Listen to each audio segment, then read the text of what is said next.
Lord. God bless you po, beloved Children's Choir. Maraming salamat sa ating mga Panginoon, mga minamahal. Sa kanilang murang edad na yan, mga minamahal, sila po ay nagpapagamit na sa ating pinakamalang Panginoon. Praise the Lord. At tayo po ito-ito'y na may mamahal. Ang pagkakataon, bigyan po sa ating beloved Mr. Rosalie De Jesus. Praise the Lord. Sundan po ng beloved Combined Youth and Singles Choir.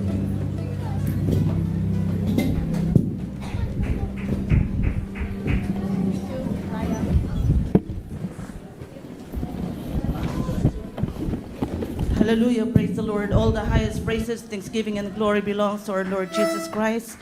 And I give my double respect to our parents in the Lord. And ating pong inaalala yung kanilang mga turo. Hallelujah. And good afternoon po sa ating lahat. Good afternoon to everybody that's here today. In the webcast viewers, good afternoon. I want to thank the Lord for this day. I haven't testified in a long time, probably 5-6 months already, or 5 months. Hallelujah. Thank you, Lord Jesus, for this day, for giving me that strength to come and testify, to come and glorify your name again. Hallelujah. I don't know where to start. I have so many testimonies. I'm going to start from the day when we were saved here. It was year 2005. We were saved. It was year 2005, and we were saved here through the prayers and fasting of my brother. He had a lot of sacrifices. It was 2002 when he was saved. He was selling drugs in the street. I've seen him do all these worldly things, and it was just so hard to believe that one day he came to the house and he was wearing long sleeve white shirt, and for me he was just acting. It's not true. It's just too good to be true to see him change like that. But God is so good. He did not give up on the family. Every night he would come home from the Bible study, because he used to be in San Jose. We were not saved then. Every Wednesday, he would go to San Jose with the brethren, and every time he'll come home, he'll bring home what he would hear in that Bible study, and he'll sit down next to me, and he'll open his Bible, and he'll tell me, this is what we learned today. We learned that we're not supposed to eat dinuguan, things like that, my favorite food then.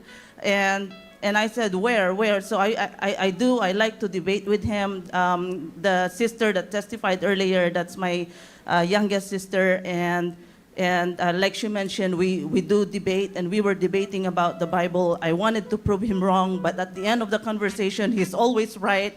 And I said, if you can show me that in the Bible, then I will follow you. And that was always my word, and I will always challenge him. And like I said, at the end of the conversation, he always wins. So even when I wasn't coming to church then, I did give up eating chocolate meat, because he's right. He said, it's in the Bible, you cannot eat it. So from when I heard it, I stopped cooking it, I stopped eating it. And he just continued coming to church. He continued praying for the family. But it wasn't an easy journey for him. It wasn't an easy task for him. There's always the fight between who's right, which religion is right, which who has the right God, where did it come from, all these things. It always comes in the question, in the conversation. And it got to a point where I guess he got exhausted between me and him, my sisters and him. My dad would always argue with him, and one day he just left the house. But when he left the house, he said, I should not be the one doing this. I'm not the oldest in the family. I am. I'm not the oldest in the family. You're the oldest. You should be the one doing this. This burden should be on you and not on me. That was his word. So he left. He left the house. We thought he was just gonna go hang out with his friends, but later on we find out he left the house so he could go to the pastoral house and prayed for us, and he did not really give up on us. And for all the sacrifices and the prayers that he did, God answered his prayer. Just one day, God answered that prayer. And for some reason, that night, we ended up in one car, and we ended up being in the church. It was already the choir member singing to the Lord and asking for forgiveness, and every single word of that song, it just kept striking my heart. And it reminded me how long ago when I was a kid that I used to be that kid praying all the time, asking for forgiveness, asking for guidance. But when we came to United States has so much things to offer that somehow our friends became our family, drugs became our candy and toys, alcohol and smoking, hanging out with the wrong people, those became our path. And I thank the Lord that among the four of us, He chose my brother to lead us.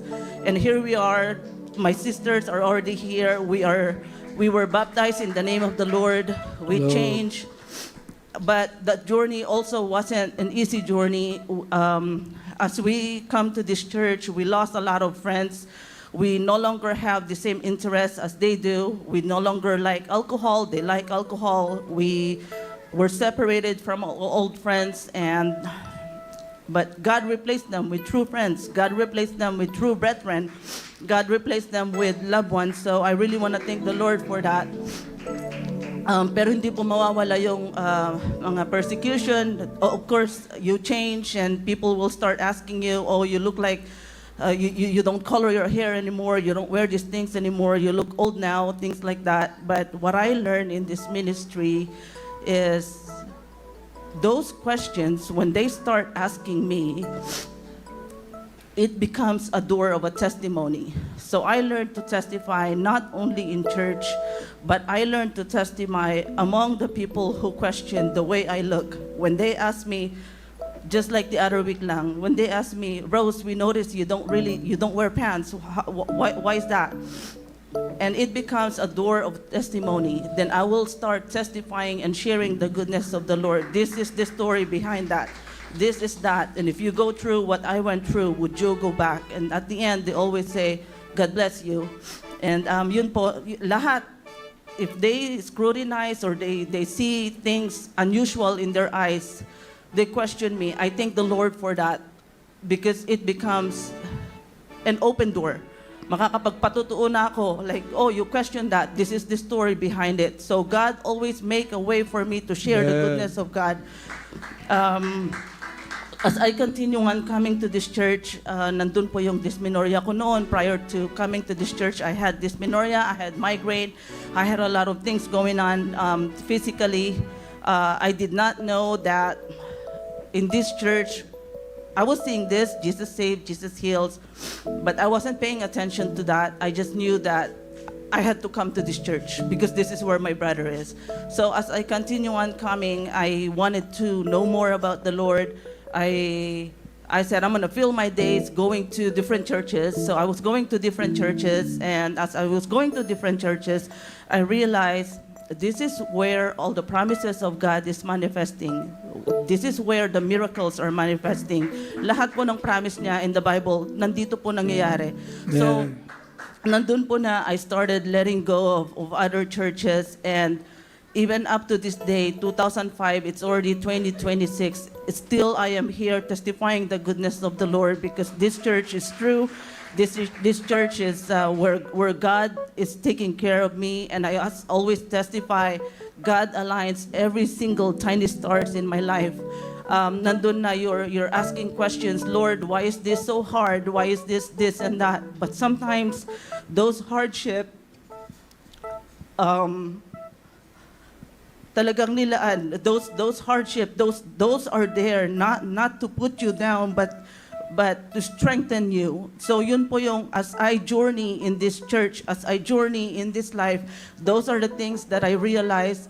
There are those peoples that come, it came in my life na talagang it's really hard. Where I am right now sa trabaho ko po, it wasn't an easy journey for me. I did meet some people na talagang it was really hard to deal with. I did have a director of nursing who was my boss, and every single thing that I do, it's just not right, in front of other managers, yelling at me, and you just go in the corner and close your door, and yung pong ginagawa, like, I just go in the corner, close my door, and cry. Talagang it wasn't an easy journey for me. At matutulog ka na nga lang, there's still a phone call from this director. This is my director in the past, and you just ask the Lord, like, Lord, give me strength. How am I gonna deal with this person?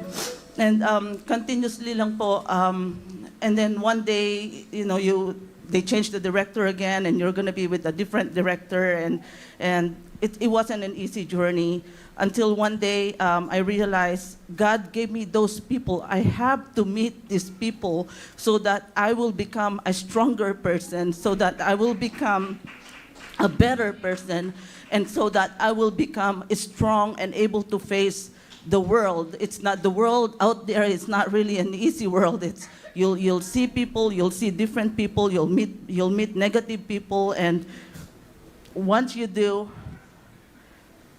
hallelujah. Once you do, things are gonna start becoming easier for you, and sometimes nandun po na nag-uusap kaming magkakapatid every Sunday. When we talk about these things, we just say, God bless this broken road, and it led us to be a better person than we were many years ago. So salamat sa ating pinakamamahal na Panginoon.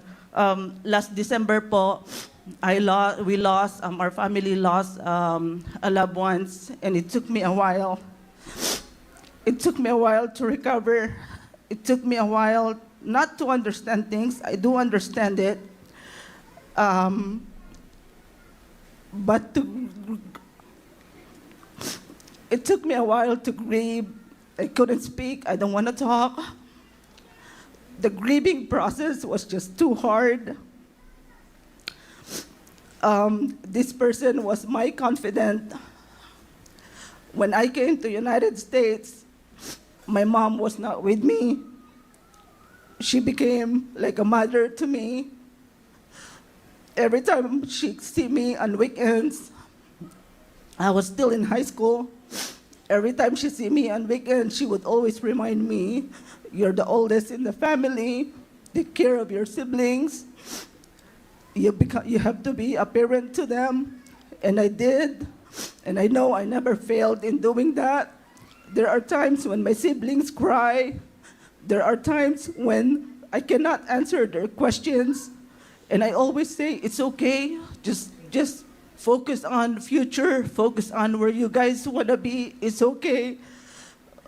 But my siblings doesn't know that behind that, I would be crying alone. I would be carrying this burden emotionally. But my auntie was always there telling me, be strong for the family, keep the family intact, just find a way to always keep the family together. And I did. I tried to keep the family together. But last December po, she has kidney disease. So for a long time, she's struggling with that kidney disease. And I've seen how many times we would run and we would bring Sister Melissa with us. And Sister Melissa would lay hands and she'll get better for a few months. And then finally, last December po, nandun na po she finally made a decision that that's it, she's not gonna fight anymore. And that one Saturday, she was still alert. She knew what was happening to her body, but she said, that's it, I'm gonna give up. I'm not gonna keep fighting anymore. That last Saturday po, she asked for me to go, and I went, and I looked at her in the eye. She was still able to talk. I was the only niece that she wanted to see at that point. And when we talked, she said, I'm sorry, anak ko.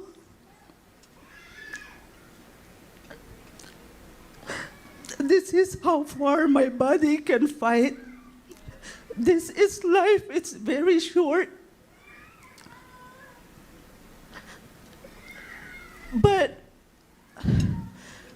I've seen God, and I know I'm ready for heaven.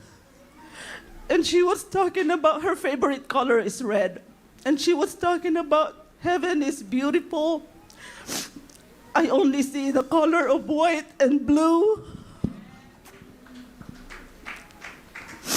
Everybody's wearing dress and they're all beautiful. And I could only see a picture of Jesus' Miracle Crusade while she was saying that. Lord. Yung kulay po na sinasabi niya, blue and white. And I could see our church in blue and white. Tapos sabi niya, I'm ready to go. And then that Sunday po, for me to lose my confidence, for me to lose that person that keeps reminding me, life is short, be nice, be kind. Just don't put down anybody, just keep yourself on the ground, be nice, be kind. You can be tough, it's okay, but you have to be nice and be kind all the time. Be tough, just be tough, but be nice and be kind. Yun po yung paulit-ulit niyang sinasabi.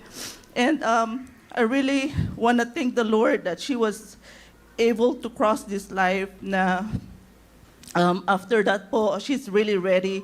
I don't know what gave her that strength to become ready. I cannot imagine that, but I know God gave her that strength.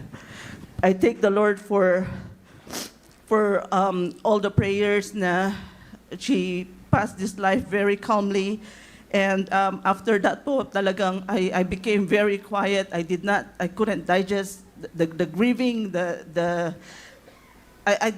this thing inside me na I just can't process it. And thank you, God, for this day. Now, finally, I am able to express and process the strength that you gave my auntie to pass through this life, the strength that you gave to my family as we are going through that process.